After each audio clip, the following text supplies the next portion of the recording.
All right, everyone, welcome. We're going to get started here. Welcome to Bring Your Own Model with the Model Builder. My name is Daryl Martis. I'm a director of product here at Salesforce for Einstein.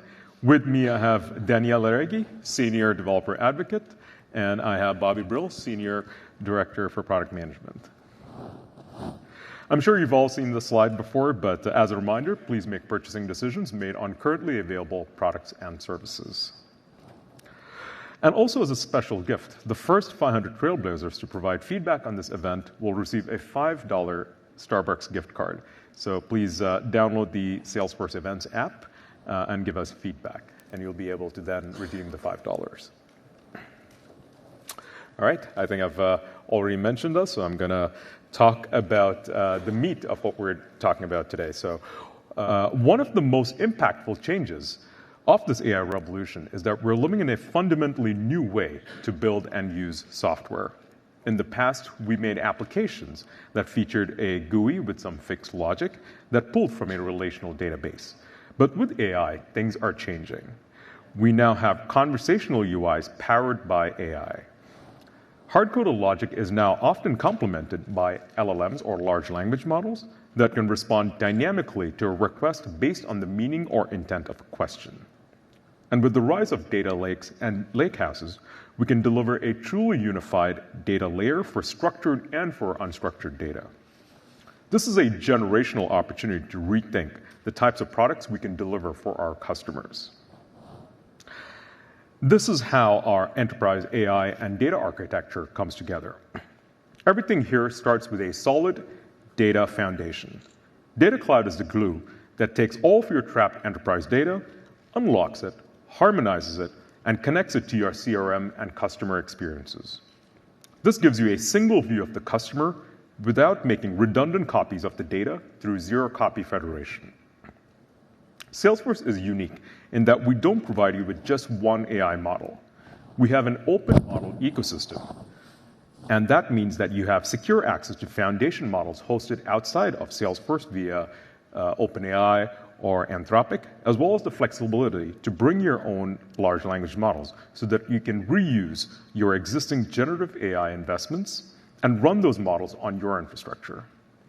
And because trust is our number one value, we've created the Einstein Trust Layer, which provides you with the security guardrails that enable you to ground these AI models using data in your CRM and Data Cloud, but doing so with controls like zero data retention that protect data security and privacy. AI at Salesforce is customizable through our low-code builders, such as our Einstein One Studio, which includes Copilot Builder, Prompt Builder, and Model Builder, which we're going to talk about today. This is how we are bringing AI across our portfolio of apps, such as sales, service, marketing, to name a few, and using AI for use cases, such as to generate outreach, summarize open cases, and explore your data to find new insights. Next, Danielle will dig a little bit deeper into Data Cloud.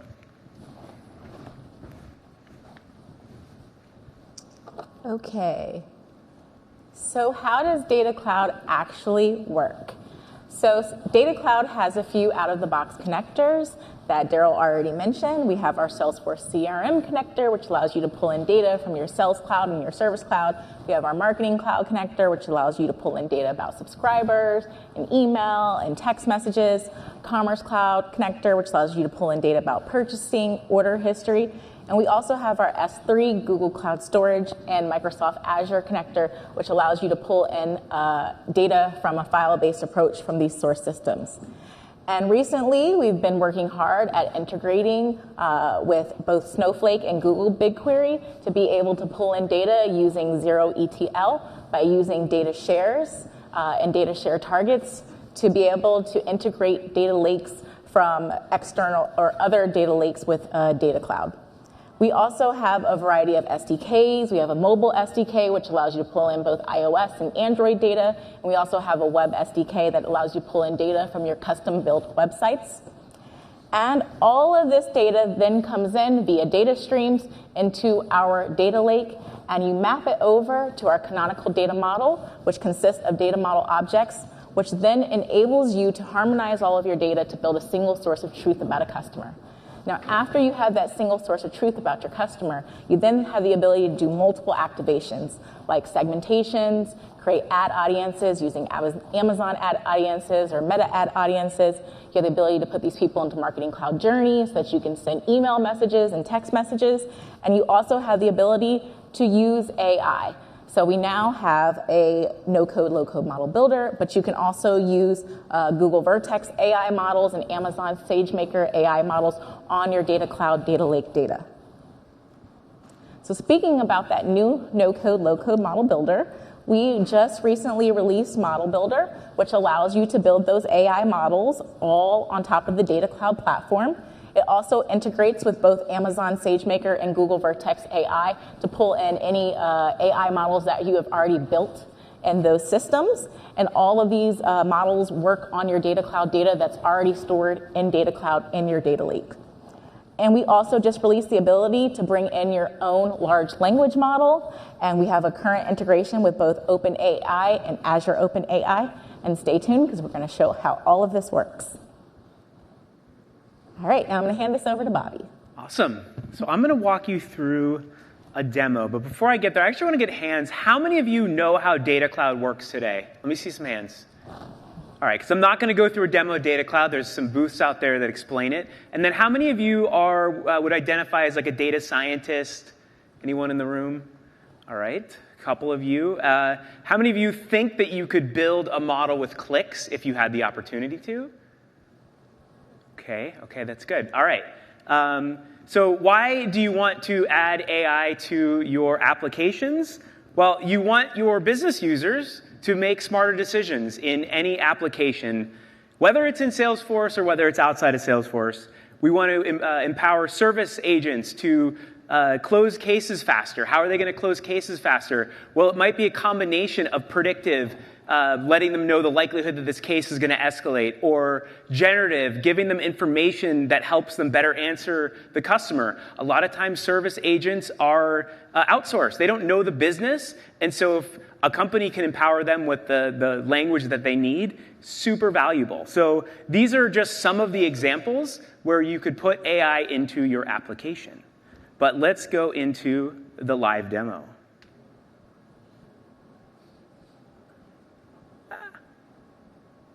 All right, well, we'll just do this. All right. Okay, so here we are I'm inside the Data Cloud app.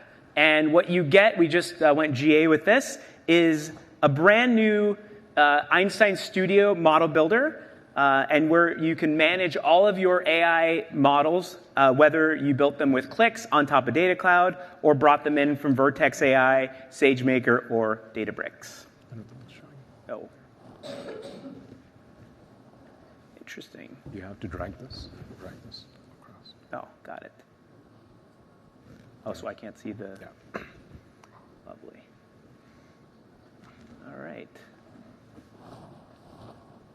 Here we go. I'm going to look at this screen now. All right. So all the models that you manage, but how are you going to get started? So let's start with clicking New. So what I can do in Einstein Studio today is I can create a model from scratch. This is going to use a point-and-click method to take data that's already in Data Cloud and build a regression or classification model. But we can also pull in models from SageMaker, Vertex, and Databricks, models that were built and hosted in those systems, and then we bring over using an API to connect it back with Salesforce. The example I'm going to show you here is very common with customers, and it is the likelihood that a lead is going to convert. So this can mean many things to many customers. Maybe you're an insurance company and you're collecting quotes online, and those quotes go back into Salesforce, and you want to know, are we going to turn this quote into an actual customer? That's a lead. Your marketing use case, you want to identify the customers that are most likely going to purchase a product so that you can send them an email. That's essentially a lead. So many use cases, I'm just going to generically call it a lead score, but think about maybe your business calls it something different. And like I said, you can do classification or regression type model, or binary classification regression. So the first thing you're going to do is you're going to select your DMO. So again, those that know Data Cloud, you know that you get data streams. You can bring data in from wherever. In this case, I have a data stream coming in from Sales Cloud. So it's technically a custom lead object. I know you're going to see a screen and you're going to call me out if I said standard. So it's a custom lead object, and I'm bringing the data in a data stream.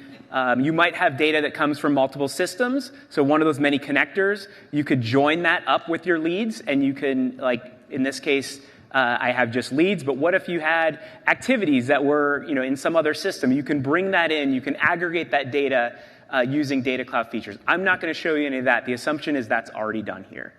And so I have a DMO called, let's see, lead somewhere.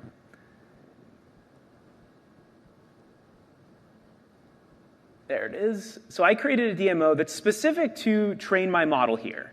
But there's many options. You don't have to necessarily create a separate DMO for that. And the next step is if you've ever trained a machine learning model, you're probably going to filter the data. You don't necessarily want all the data. In this case, I'm going to show you a case where maybe I don't want all the industries. So I have all these leads, and I can just choose a field called industry. And we are profiling the DMO so we know what's in it. And then I can say, let's choose maybe a specific industry here. So this is just an example. I can set multiple filters here.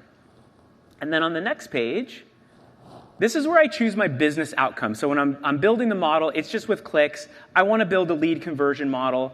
And so guess what? I have a labeled field on my DMO called converted. When leads convert, we call it true. When leads don't convert, we call it false. So there you go. I've got some true fields, some false fields. And then I want to give it a little bit of business context. So if I'm training a model, it could be a generic set of data, maybe not leads. I can give it some directionality. So when we give some insights on that model, we can tell whether those insights are positive or negative insights. In this case, I want to build a model that predicts when a lead is going to convert true, and I want to maximize that. I want to increase my lead generation or lead conversion, so this is a good thing. So this will also show me some things that lead to lead conversion. And next thing I'm going to do is choose some fields. This is a brand new product. We just released it. We're going to make this infinitely easier over time, but as it stands today, you're going to have to know what's in these fields, and you're going to select a few. In this case, let's say lead source and industry. Why not? I'm actually not going to create it here. And then next, you're going to choose your algorithm. So we're doing some stuff to automatically recommend the best algorithm. And then you're just going to save it. Just, 8 steps, and you potentially have your first model. So I'm not going to create this here. We have very fast model training. This specific one is about 5 to 10 minutes. But when it is done, you are going to see what we call the model inspector. So the model inspector is to give you sort of a better idea on how well this model is going to perform. What you didn't see is what is this actually validating?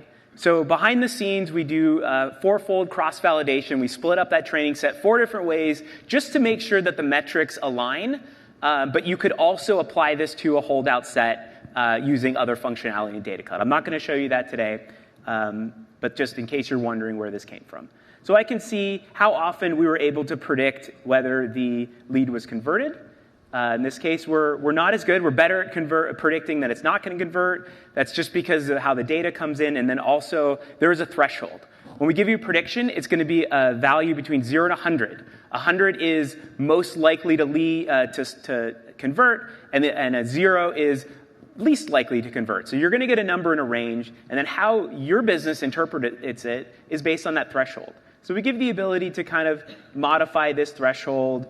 I can choose if you know data science or you know sort of statistics, these might make sense to you. We try to give you as much information on how to interpret this, but I could also do a cost ratio where maybe identifying a lead that's converted wrong is more costly. So I can set the ratio of how costly a wrong prediction is, so it can try to optimize that threshold.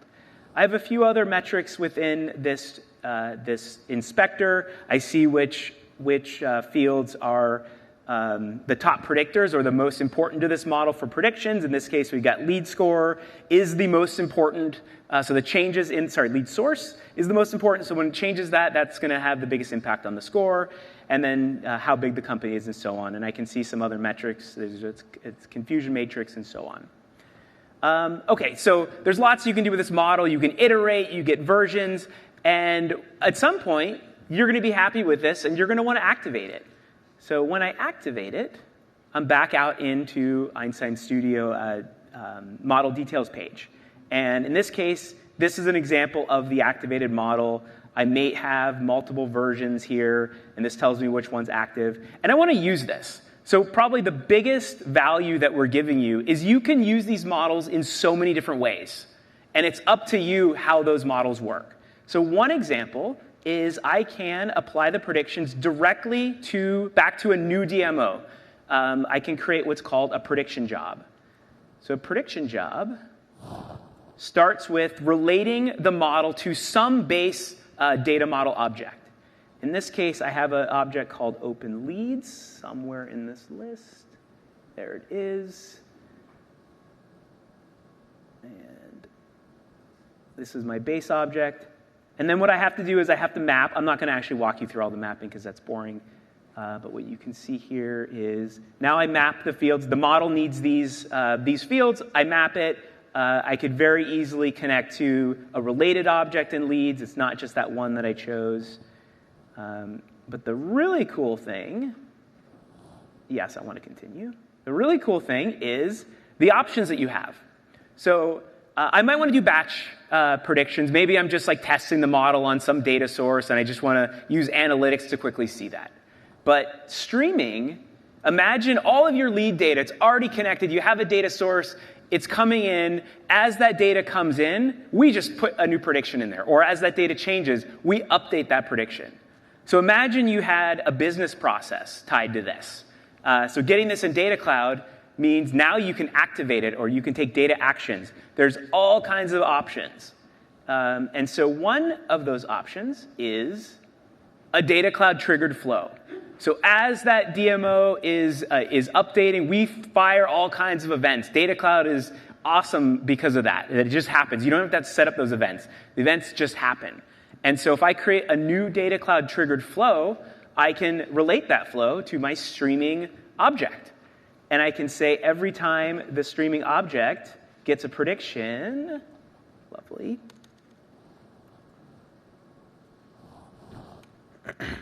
This is why live demos are awesome. All right, so here's where it's going to write the prediction.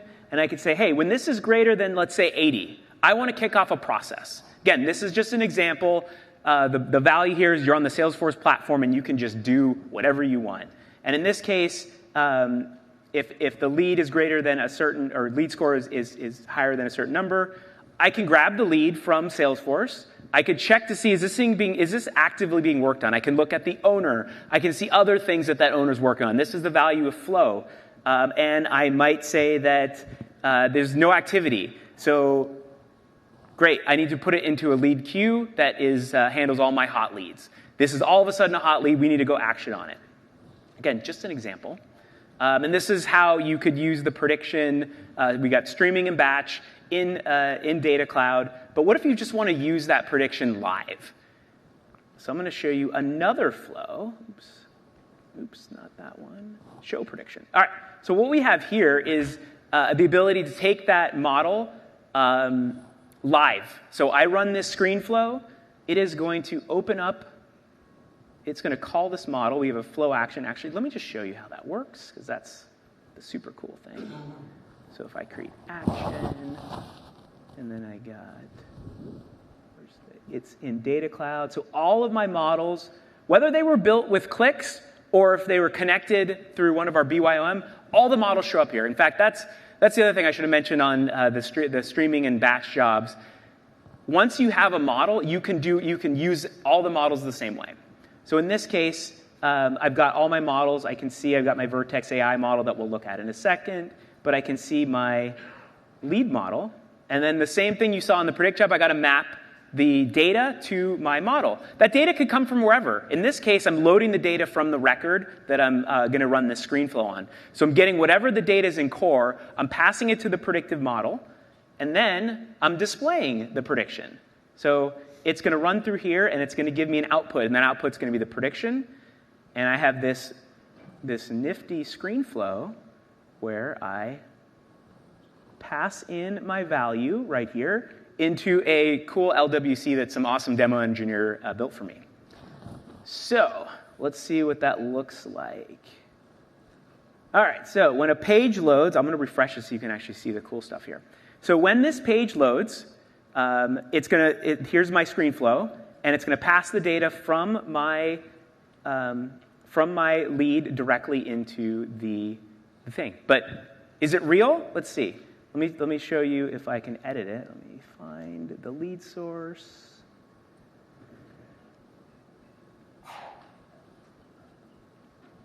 Lead source chat. And I'm going to change it to, I think it's webinar. All right, it's either webinar or web. We're going to see if this actually updates the score. So I'm going to hit save, and then I'm going to refresh because it's got to kick off the flow again. And it's pulling the data, the new data, and I think the score changed. If it didn't, then I changed the wrong value, but it's all real time, it's pretty cool.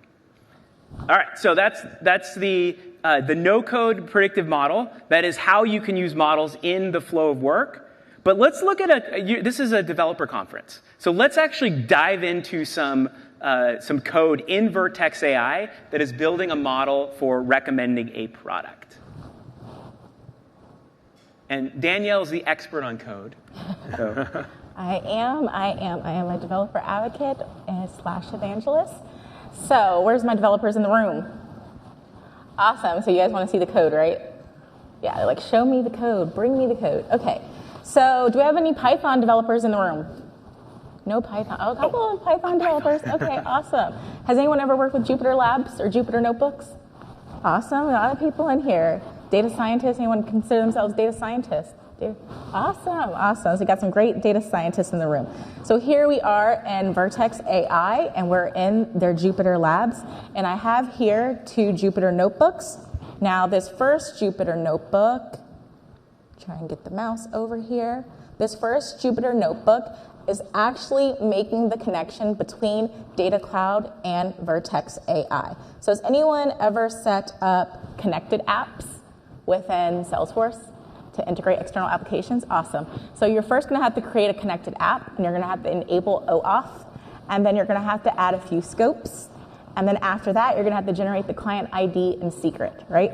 Then you're going to have to go into Google Cloud Storage, and you're going to have to store that client ID and secret inside of Secrets Manager within Google Cloud, okay? Now, after you've done those pre-configuration steps, then what we have is a Data Cloud Python connector that enables you to connect Data Cloud to Jupyter Labs and your Jupyter Notebooks so that you can start bringing in your Data Cloud data from your data lake objects and your data model objects into Vertex AI. Okay. Now, we're just showing you one of our integrations because we do have similar integrations with also Databricks and SageMaker, but for time, we can only show you one. But we have some great content out there on our Salesforce Developers channel to be able to look at some of the other integrations. So right here, we have a query, a SQL query, where we're selecting a few fields. So the use case is we have a outdoor apparel company called NTO. You guys are going to start grinning.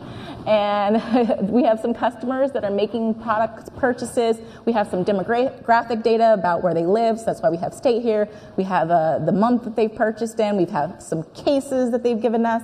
So some behavioral data. And we want to put all of this data into our AI model that's living here in our Jupyter Notebook within Vertex, right? Danielle, did you tell everyone that that's a DMO that lives in that same instance that we were just on? Yes, this is actually a live AI model, and this is an actual connection. So we did actually make the connection between Data Cloud and Vertex AI here. And what we're going to do is we're going to actually query our data lake object here. So from a recommendation data underscore DLL.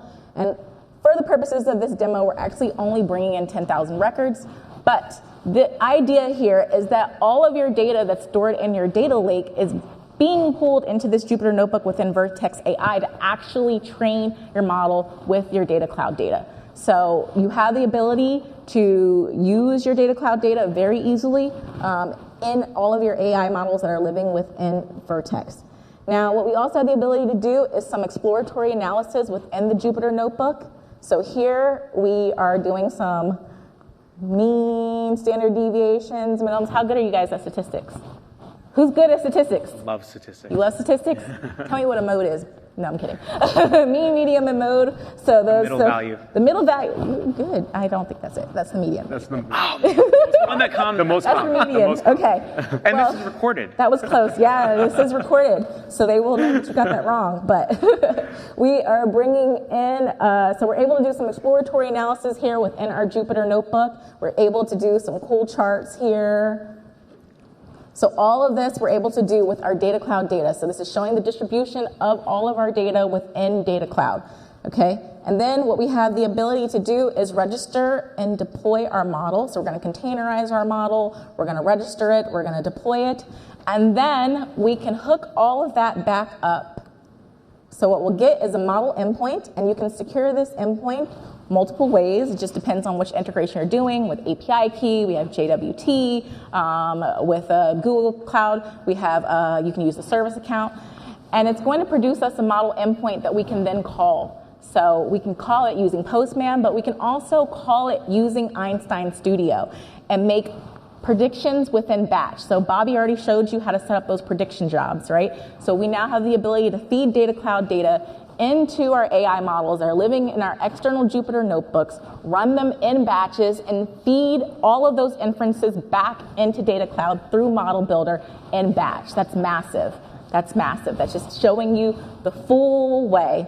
And so that's not all. We also have the ability to bring your own large language model. You want me to show it? Yeah. Yeah. Well, first off, let's show let's finish out the Vertex, right? So we got an API, we got a authentication. I just need to put it here. So I just need to get those things, and I need to know what the response format is. That's all you need to know to get this in here. Super easy. So you can also connect your SageMaker. In addition to your Vertex, you can also connect your SageMaker models. You can bring in the inferences from your models that run on SageMaker, from Vertex, and from Databricks. So we're GA now with all of these three providers. And so we also mentioned bring your own large language model. So all of the models that are, all the LLM models that you get to use with all of the awesome Copilot functionality, prompt builder, all those things, they actually live here in Einstein Studio. Well, they're referenced here. Technically, this is going to Azure OpenAI, and I've got OpenAI to kind of do some configurations. These are the ones that Salesforce manages. But what if you have your own Azure OpenAI key? I can go here. I can get my endpoint. I can pass the URL. This also might be a fine-tuned model. So whatever you have on your system, we can pull it here. So Azure OpenAI, and OpenAI. This is what is GA today, and we have lots more to come on that, so we're excited. All right, so let's see if I can get back to, sorry about this. Almost out. This is the part we didn't practice. All right, so now we've got we showed the demo on that. We showed bring your own LLM. Almost. Who's got the clicker? It should be up there, right on your left. Sweet. Oops, that's the one I wanted to end with. Okay, so I mentioned we've got a lot of other models on the horizon. So a lot of these are, coming soon. So you can see we're pulling some stuff from Amazon Bedrock. We've got some LLMs from Google. So a lot of things that are coming to really help make every Gen AI model or any Gen AI application useful for you. All right, so I think we have some time for questions. I want to make sure before questions, this is really important. We want feedback from all of you. Our research team is, one, they're amazing, and two, they're hungry to get your feedback. So we are actively looking for people interested in giving us feedback, how you want Salesforce AI to go forward, how are you going to use it. I briefly mentioned you might have a fine-tuned model. Well, do you want to fine-tune models? Do you have examples on that? Please take a picture of this, get connected with our research team, and you'll see that we like to help customers that give us feedback with research. You usually get access to PMs and such like that, so please join. All right, now, is there anyone that has any questions? You feel free to come up to the microphone. Feel free to also ask us about use cases that you have, anything else as well. We'd love to add that to our roadmap as well. Yep. Okay. So I can see that there is a Jupyter integration right now, but we never talked about can we import Keras and NumPy and then do our own model building? Yeah, wherever your models, any of those predictive models, you can bring those in. It doesn't have to be Jupyter Notebook, can be any kind of model, as long as you bring the inferences. It's all the inferences that we bring in. So it can be any kind of predictive model that you run on those platforms. So one example, Vertex has a really good AutoML functionality. And so if you wanted to build the model in Vertex with the AutoML functionality, you can still get that API and bring that into Data Cloud. Yeah, so for this particular use case, we use scikit-learn and we use XGBoost for the Vertex AI model. But in our other use case that we did with Amazon SageMaker, we use scikit-learn, but we also use random forest. But you can choose whichever notebook you want, and it could be NumPy, TensorFlow. Yep. And the same with Databricks. You can pull them all in. Yep, and Databricks as well.